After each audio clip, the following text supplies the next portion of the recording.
Lepšie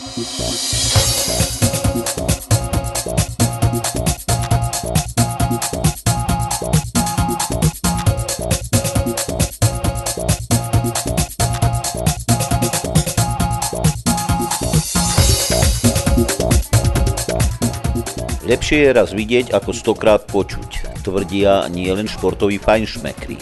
Preto sme sa za nimi vybrali, aby sme aj za vás zistili, ako sa dá a prečo je potrebné pracovať na pohybovej kultúre mladých. Skôr, než oslovíme zainteresovaných, tvrdíme, budeš aj ty, vážený televízny divák, viesť zdravo, múdro, kvalitne svoje dieťa? Ak áno, urobíš veľa pre jeho životné dobro.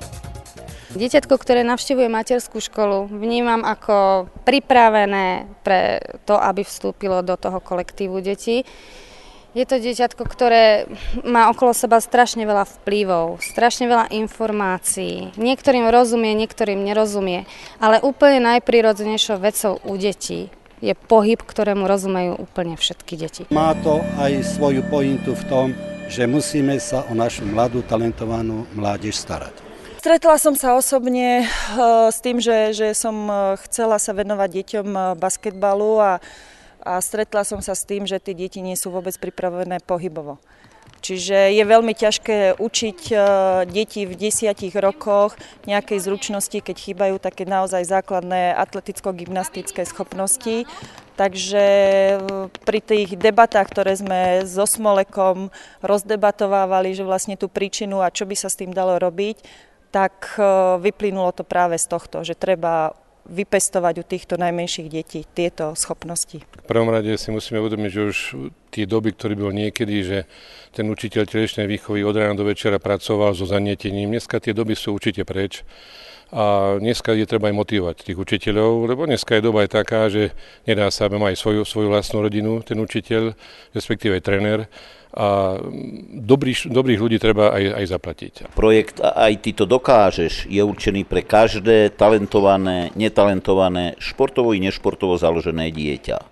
Projekt začali realizovať bývalé úspešné basketbalistky slávneho Ružomberka. Vidím sa v tých deťoch a hlavne podľa toho, ako teraz vnímam šport na Slovensku, ako vnímam vôbec deti, ako sú pripravené, tak sa mi zdá, že práve toto je jeden z dobrých spôsobov, ako využiť tie svoje skúsenosti a preniesť ich práve na tie najmenšie deti, pretože tam sa najviac dajú tvoriť a vytvoriť vlastne nejaké návyky pre tie deti, ktoré si odnesú potom už do neskoršieho dospelejšieho veku.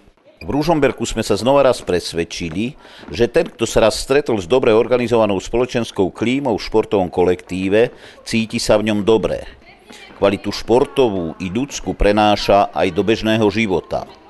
Sú to profesionálky, samozrejme sa mi veľmi páčila tá pani kolegyňa, pani učiteľka, ktorá mala krásnu pohybovú kultúru, pohybový prejav, je to vidieť, že športov, ale dneska tá ukážka je veľmi dôležitá. Keď tá ukážka správne metodicky sa ukáže tým deťom, tak to potom tie detská samozrejme môžu opakovať a potom rýchlejšie sa naučia. Ale samozrejme som veľmi rád, som bol prekvapený, že po 5 mesiacoch určite boli aj rozdiely medzi tými chlapcami a devčatmi, ale niektoré typy by som ako tréner si veľmi rýchlo vedel vybrať. Ja sa športu venujem celý život od malička. Najprv som robila športovú gymnastiku, atletiku, plávanie. No, telocvikárka nie som. Vediem neustále nejaké športové krúžky, gymnastický krúžok, atletické športové hry. No a keď sme sa dozvedeli o tejto možnosti tohto projektu, keď nás pán Smolek oslovil, že či by sme nechceli spolupracovať s ním, tak sme boli s tým nadšení a samozrejme, že sme to prijali a sme veľmi radi. Zaujímavé názory. Nechcem, aby to vyzeralo, že chcem za každú cenu prechváliť niekoho, ale Ivetka Bieliková je úžasný človek. Je to človek, ktorý má tak vnútornú sebadisciplínu a presvedčenie o týchto veciach, že je to správne a chce odovzdávať svoje skúsenosti neustále ďalej.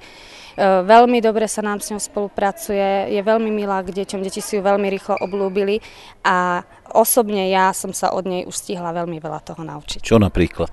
No, čo sa týka športu, ako pohybovej kultúry, ale aj čo sa týka charakteru človeka a čo sa týka povahových vlastností, ktoré musí každý človek, ktorý športuje v sebe mať, a to je tá sebadisciplína, vytrvalosť a radosť z toho športu a pohybu. Je pravda, že som sa stretla už od niektorých ľudí, že mi povedali, že či je to niečo ponižujúce pre mňa ako pre vrcholovú športovkyňu sa venovať práve takým malým detičkom, a ja tvrdím, že je to pravý opak. Že vidím sa v tých deťoch a hlavne podľa toho, ako teraz vnímam šport na Slovensku, ako vnímam vôbec deti, ako sú pripravené, tak sa mi zdá, že práve toto je jeden z dobrých spôsobov, ako využiť tie svoje skúsenosti a preniesť ich práve na tie najmenšie deti, pretože tam sa najviac dajú tvoriť a vytvoriť vlastne nejaké návyky pre tie deti, ktoré si odnesú potom už do neskoršieho dospelejšieho veku.